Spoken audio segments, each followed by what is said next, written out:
Last video में हमने paper और पेंसिल की हेल्प से लॉजिक समझा था कि किस तरीके से हम अपनी स्क्रीन और आउटपुट लेकर के आ सकते हैं। इसका प्रैक्टिकल करते हैं। तो सबसे पहले हमें चाहिए a इक्वल टू स्क्रीन के ऊपर, तो क्या करेंगे, प्रिंटफ a इक्वल टू, इससे इक्वल टू प्रिंट हो जाएगा। इसके आगे कर्सर चाहिए तो स्कैनर %d कोमा किस में स्टोर कराएं, एक वेरिएबल लेना पड़ेगा, मान लीजिए a। तो अगर यहां पर देंगे तो एक वेरिएबल आपके पास होना भी चाहिए, तो हमने बना दिया int a। तो इस a के अंदर वैल्यू हमारी चली जाएगी जो भी यूजर डालेगा। इसी तरीके से हमें b के लिए भी जरूरत पड़ेगी, तो अभी बना देते हैं यहां पर int b और यहां पर प्रिंट कर देते हैं b equal to print b equal to. इससे स्क्रीन पे आ जाएगा b इक्वल टू, इसके आगे कर्सर आना चाहिए तो स्कैनर %d, क्योंकि इंटीजर वैल्यू लेनी है, किस में जाएगी, b में जाएगी। ठीक है, इसके आगे 4 लाइन प्रिंट करनी है, 1 addition, 2 subtraction, 3 multiplication and 4 division. तो उसे एज इट इज प्रिंट कर देते हैं, ये स्कैनफ का स्मॉल कर देते हैं, तो प्रिंट करते हैं print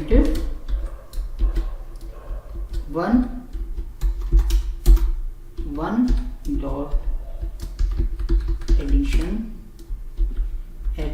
as it is print होगा। इसी तरीके से हम बाकी लाइन भी लिख देते हैं। तो इससे ये एज इट इज स्क्रीन पे प्रिंट हो जाएगा, लेकिन क्योंकि हमने /n नहीं डाला तो ये एक ही लाइन में प्रिंट हो जाएंगे। तो इसलिए हम क्या करते हैं, इसके बाद /n डाल देते हैं और ऐसे ही यहाँ पर भी /n डाल देते हैं, यहाँ पर भी /n डाल देते हैं और डिवीजन के बाद चाहे तो आप 2 /n डाल सकते हैं, ताकि चॉइस जो है 2 लाइनों के बाद आए। ठीक है, इसी तरीके से आप अब देखिए, अब आप कहेंगे कि a इक्वल टू के बाद आपने /n क्यों नहीं डाला, क्योंकि b इक्वल टू तो नेक्स्ट लाइन में चाहिए। तो इसका रीजन ये है कि जब आप वैल्यू लेते हैं और जैसे ही एंटर प्रेस करते हैं तो कंट्रोल एंटर प्रेस करने के साथ ही नेक्स्ट लाइन में चला जाता है। ठीक है, ऐसे ही b इक्वल टू जैसे ही आएगा, जैसे ही स्कैनर से कर्सर आएगा, वैल्यू डालेंगे, एंटर प्रेस करेंगे, एंटर प्रेस करते ही कंट्रोल नेक्स्ट लाइन में चला जाता है। लेकिन अगर आप यहाँ पर चाहते हैं कि ये एडिशन 2 लाइन के बाद आए, तो इससे पहले भी आप एक /n दे सकते हैं। ठीक है, अब हमारे पास डिवीजन तक प्रिंट हो गया है। इसके बाद हमें क्या प्रिंट करना है, इसके बाद हमें प्रिंट करना है चॉइस ? इक्वल टू, तो वो भी प्रिंटिफ से आ जाएगा। तो मैंने लिख दिया प्रिंटिफ चॉइस ? Equal to. ठीक है, ये एज इट इज प्रिंट हो जाएगा। देखिए, जो मैं यहां पर गैप देता हूं, इसका स्क्रीन पे कोई फर्क नहीं पड़ेगा। ठीक है, आप चाहे बिल्कुल साथ में लिख दीजिए या एक लाइन का गैप दे करके लिख दीजिए। एक लाइन का गैप देने का मतलब मेरा यहाँ पर बस इतना होता है ताकि लॉजिक थोड़ा सा सेपरेट रहे कि यहाँ पर हमने 2 वैल्यू ली है, ये प्रिंट कराया है और यहाँ पर हम चॉइस ले रहे हैं। अगर आप बीच में गैप नहीं भी छोड़ेंगे तो भी कोई फर्क नहीं पड़ेगा, क्योंकि स्क्रीन पे जो गैप आएगा वो सिर्फ /n से ही आएगा। ठीक है, अब इसके बाद चॉइस लेने के लिए कर्सर आना चाहिए, तो स्कैनर इंटीजर वैल्यू लेंगे %d, क्योंकि यूजर 1, 2, 3 या 4 इनमें से कुछ डालेगा। तो इसके लिए भी एक वेरिएबल लेना पड़ेगा, मान लीजिए मैंने ले लिया चॉइस, m% चॉइस। अब चॉइस नाम का वेरिएबल होना भी चाहिए, तो हम ऊपर जाकर के एक वेरिएबल बना लेते हैं इंटीजर टाइप का चॉइस। ठीक है, तो यूजर जो भी डालेगा वो किस में जाएगा, इस चॉइस में जाएगा। और रिजल्ट किसके ऊपर डिपेंड करेगा, इस चॉइस के ऊपर ही डिपेंड करेगा।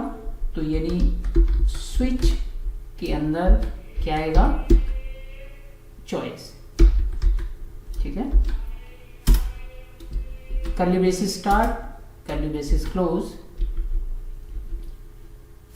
यहां पर क्या लिखेंगे, यहां पर लिखेंगे केस।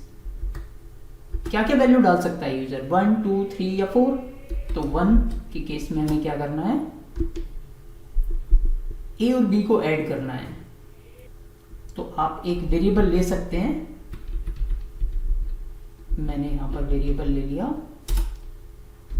इंट रिजल्ट, कुछ और भी ले सकते हैं आप। ठीक है, अब क्या करना है हमें कि रिजल्ट इक्वल टू क्या करना है, a प्लस बी। ठीक है, इसके बाद क्या करना है, ब्रेक।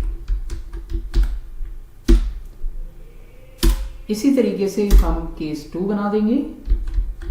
केस 2, अगर यूजर ने वैल्यू 2 डाली तो रिजल्ट में क्या आना चाहिए,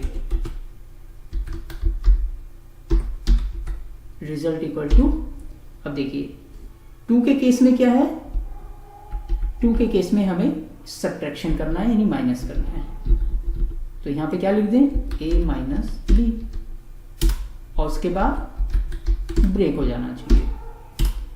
अगर यूजर डालता है 3, तो यानी केस 3 में क्या करेंगे, रिजल्ट इक्वल टू कितना, a इंटू बी, क्योंकि मल्टीप्लाई होना है, और इसके बाद ब्रेक। ठीक है, ऐसे ही केस 4 बना देंगे। केस 4,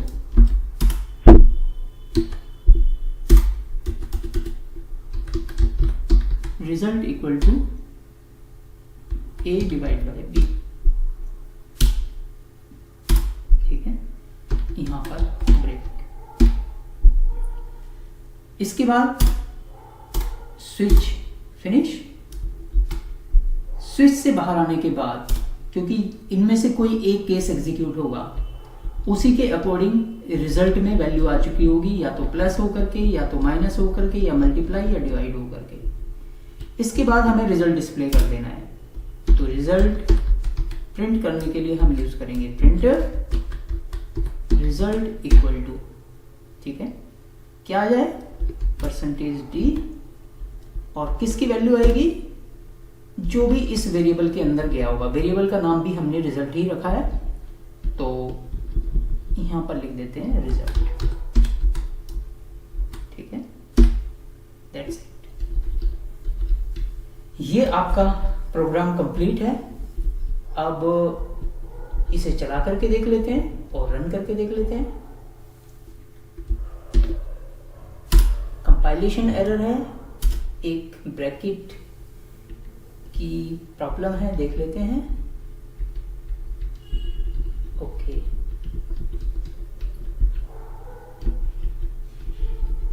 ये वाली ब्रैकेट एक्स्ट्रा लग गई है, क्योंकि स्विच की ब्रैकेट यहीं पे क्लोज हो जाएगी।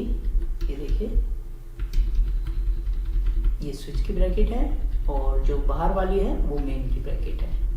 ये देखिए, मेन वाली ब्रैकेट आपकी ये वाली है,